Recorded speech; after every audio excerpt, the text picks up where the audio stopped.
Yo, what's up, ladies and gentlemen? Welcome back to Vussy Supreme Traders. It's your boy once again, Vussy Magz, here with your daily dosage of Forex content, right? So if this is your first time finding yourself at the channel, go subscribe, like the video, leave a comment if you like. And to all my family, which means you've been subscribed to the boys channel, then welcome back. You already know what's up with the vibes.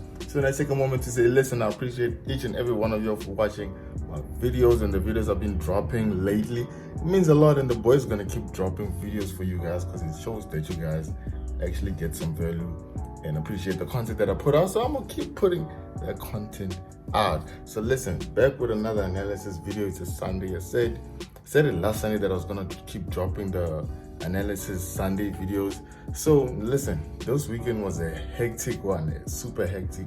I literally had to fight to be able to put this video out. So I know it's coming out a bit late, but listen, it's either this or I wasn't gonna drop anything at all today. So go like the video, click the bell notification icon so you get notified every time the boy makes a drop. Alright, so listen, in today's video we're gonna look at gold, USD ZAR, NZDUSD, and NZDJPY. That's the currency pairs that's on our watch list for today. So without taking too much of the time, let's go.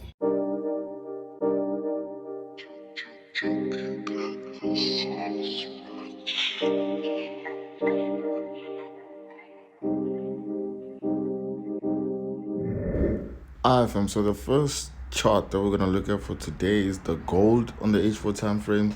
So if you've been watching the videos I've been making in the past, then I'm sure you would have seen this analysis either last weekend or I think I also made an update during the week. But nonetheless, let's look at the chart and what's actually going on with it. So basically, I want to show you guys the trend line, right? The trend line that we're working with. So basically, this trend line is from this downtrend line that we have is basically from the 18th of August. That was the first high that we're gonna use. Then the second high was on the 1st of September. So we basically just joined the first and the second highs, which is the lower highs, so and then aligned it to the current price. So now when we move to the current price, this is what it looks like, right? So every time, the fact that we know that it's a downtrend, the market is in a downtrend, that means that every time the market goes up, it's reversing against the trend. So i.e. here the market was basically reversing from the trend. This was the continuation, reversal, continuation, you understand? So it's reversal, continuation, reversal, continuation. So we have our reversal line that I can draw here, somewhat like this. So when the price breaks the reversal line or closes outside of the reversal line, then you know that, you know what, now it's time to actually continue with the trend, right? So that's what actually happened, and the price continued with the trend. So now when you look at what's going on here, what the price currently is, right? So actually, because I wasn't available, because I didn't have enough time last week to wait for the candlesticks to close outside and so forth, I actually had an order somewhere here, right? If I can just zoom in, I think I actually had a sell stop order somewhere here, which was the end of the low of the candlestick is where I had a sell stop there, and then the price actually hit my order, and then it did close above again, and then we went and took a L. But okay, that's fine. Now that we know what to do and we know not to do that mistake again, because sometimes sell stops are good sometimes, but sometimes at the same time it's easier for them to get triggered, and then the price can easily just move back up inside the trend line that was operating within. So that's one thing to always consider with buy stops and sell stops. I think I'll do a video about that later on, but today let's focus on the mission for today. So now you see that the price basically got to this resistance zone, which I'm gonna mark now. The price got to this resistance zone, and then basically you see that the price struggled to actually break above. But I was actually waiting to see if maybe the price was going to reject the main trend line first, but then now we came back to the trend line. So depending on how this market opens, like I said, candle. Now I'm only waiting for a candlestick that's gonna close outside of this reversal zone here. So any candlestick that's gonna close here, it's gonna be a signal to go and, like, you know that, listen, when the market is not reversing against the trend, then it's going with the trend. So I'm just waiting, and I want you to wait also for the price to continue with the trend. So let's go to the next pair. Ladies and gentlemen, we're back at the USD ZAR. The USD ZAR was also there on the previous one, but I'm only covering it because I still have the sell stop order open, which I had like last week, right? So the thing is, we talked about reversal and trends. You can see here we have our trend line, a very nice trend line there. It's looking nice. Looking too nice, looking like money. This is what money looks like. So this is our trend line here. We have our reversal line there. As soon as we crossed reversal, went with the trend, reversed trend, and then the price basically rallied all the way up to the trend line there, and then we basically went with the trend again. This was this is such a good thing if you actually catch such moves, you understand. But who was there? Who was inside? So yeah, this was a nice move, and then now the price made its way back to the trend line rejection, made its way back. We also make it there. So now where the price is at right now, if I'm just gonna zoom in the H4 time frame, you can see that the price is basically struggling to break the reversal line. So every time it comes to the reversal line, it rejects it and starts rallying up. But then so far, the price hasn't been able to cross this resistance zone that I marked here.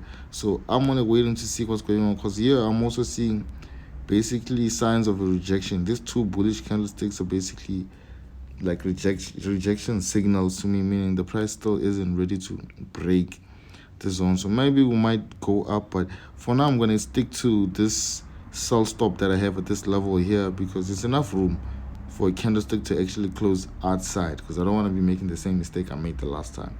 I want the candlestick to close outside before my order actually opens. So I think you should also look into this one, because the price is definitely at a very critical point. It's either, the price, if we break out of this zone, there's a whole lot of money to be made, right? So let's go to the next pair. All right, so now we're going to look at now we're going to look at the NZDUSD on the daily time frame.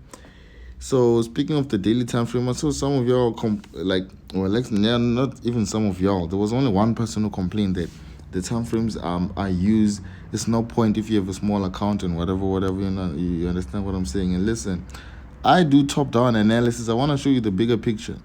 If that doesn't work for you, then there's nothing I can do, but that works for me, you understand? And it works for a lot of people that I've been helping out. So just want to put that out the way. Once you understand the overall trend of a market, that's when you can make the best trade, I feel like, right?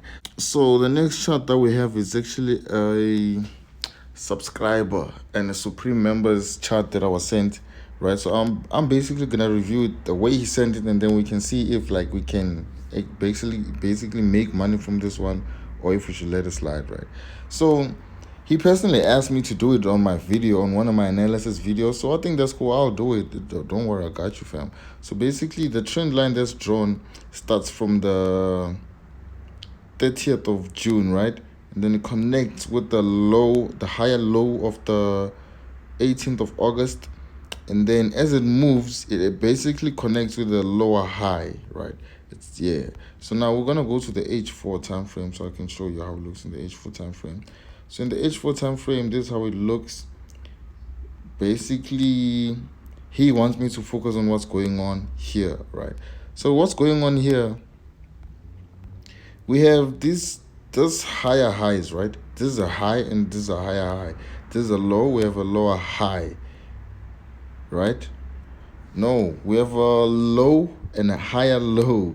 We have a high and a higher high. So you want to know, basically with this, I think this is a flag pattern formation, which means the price is supposed to drop again. It's supposed to break out here to the downside and push to the downside. So maybe if you look at it in the H1, you can see now that basically we haven't, this thing that suddenly seems like it's not yet done, basically pushing to the downside. It's not done being bearish. And I see this because you see with this flag pattern, right? It's actually a continuation. So if the price was initially pushing downwards and then we get this flag it's supposed to continue pushing downwards. And we also see that there isn't enough strength here because of how many candlesticks it took for the price to just basically get from here to there. So the price basically didn't do anything, but there's been a whole lot of candlesticks to show that there's weakness within the bullish side. So basically I would say with this one, wait for a breakout here, wait for a candlestick close this side, and then you can sell. Probably you can start taking profits around this trend line, because it seems like this is the only key level that this market has at the moment. Because when you look at it in the daily, we see that we have this trend line. We have this trend line for the price to react to, right? So yeah. So I think you should wait for a candlestick close on the H1. Candlestick close on the H1, that's going to break out of this flag pattern, and then you can sell, right? So let's go to the last pair. Alright, so the last pair that I got for you guys is the NZDJPY. The NZDJPY we're analyzing on the H4 time frame. So in the H4 time frame, you see that now what's going on. I want to hold the cursor down. What's going on? We have this high there, right? So what we have, the high on the 2nd of September, and basically all the highs that we've been getting keep getting lower and lower each time. You understand? So we had this. Basically, it's a rising wedge pattern, right? So a rising wedge pattern, for those who don't know about it, it's a continuation pattern, right? So if the price was going down initially, and then we get into this correctional phase, which is the rising wedge pattern formation or whatever, that means when we get a breakout, like the price is supposed to continue for the same length which was there. You understand? So I think the price isn't done basically being bearish. So I think I'm looking to sell this one, and I'm gonna show you the correctional phase that we're in right now. So now when you look into the H1 time frame, you can see that the price is kind of stuck between these two trend lines here. So it's gonna be interesting to see a candlestick close to the downside, which is gonna be my confirmation to actually start selling with this one. And I hope to see some momentum, but otherwise, so all my members are gonna get these setups either way, and also the free Telegram channel. Alright, basically that's all I got for you guys today. Thank you for rocking with the boy. If you're still watching until this far, I appreciate y'all. Listen, I gotta go, man. So listen, I hate to do this, but I'ma see you next time. Alright, peace out.